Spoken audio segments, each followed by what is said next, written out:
攜帶電動輪椅係坐飛機呢，我哋要了解航空公司嘅要求，特別係電池，而運費呢係免費嘅。我哋選用穩固嘅輪椅旅行係好重要㗎。攜帶電動輪椅坐飛機呢，買機票之後要提早係同航空公司溝通，了解航空公司嘅要求。嗰日我哋兩個都提早到達，發現 check in 嘅時間係略為遲。寄運輪椅係要自行預備包裝袋，仲要自己係處理添，雞手鴨腳之下完成。以往幫襯大型嘅空運公司係唔使自己處理㗎。我仲特別喺袋上邊呢係寫住易破碎嘅字句，因為有啲係唔放心喎。有職員曾經係表示，如果有損壞呢係唔會賠錢其次，最重要係旅遊係唔方便，可能係平一半嘅代價啩。過關嘅時候係特別注重呢檢查電池嘅規格，過程裡面因為難聯絡到航空公司職員，因而呢係等咗好耐。如果喺 check in 嘅時候係為嗰個已經審核咗嘅電池掛上咗標示呢，就唔使咁啦。回程嘅時候日本就做得到啦。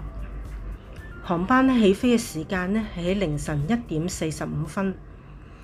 Pitch 雖然係廉航，座位空間尚算可以啦，座墊就已經老化啦，變形而且係有啲硬，感到係唔係好舒服。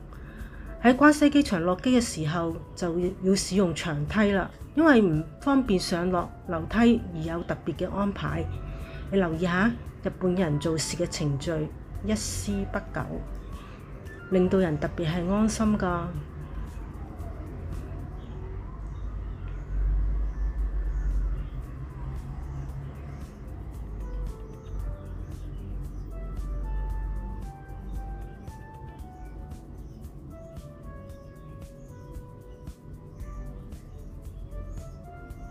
你睇下日本嘅機場幾整潔，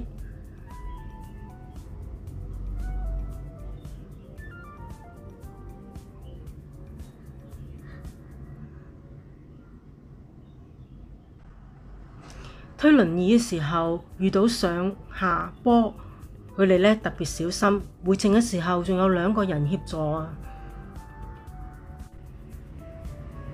總括嚟講，咁嘅價錢，咁嘅服務質素，比國泰仲要平一半，真係值得幫襯㗎。電動輪椅同時呢係安然嘅抵達。